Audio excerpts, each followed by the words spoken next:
Hello, thanks for tuning in. This is a demonstration and test of this vintage manual conical bird German coffee grinder made by Robert Zassenhaus.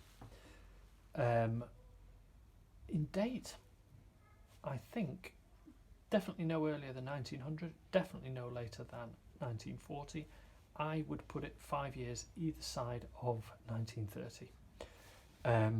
The styling and the badge looks a bit older, but I think I'm right in saying that this style of handle with the monogram is not earlier than at least late 1920s.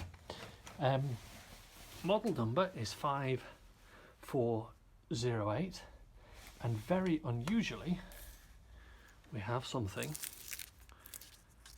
which confirms that beyond doubt, which is that original label on the base. Very unusual. And I'm sticking that over so it doesn't get damaged.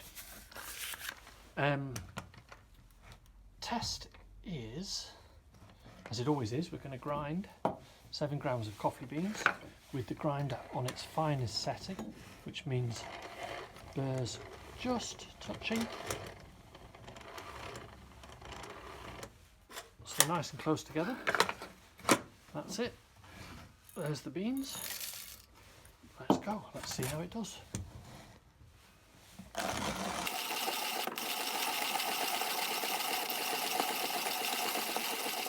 So there we go. That is basically 40 turns of the handle. So a sort of medium to fast grinder. Let's have a look at the grind. I would say fine, but not powdery. Does compact to an extent. Pretty much a classic fine grind. Thank you very much for watching. Feel free to have a look at the links in the description or at the end of the video, and may your grinds be consistent and fine.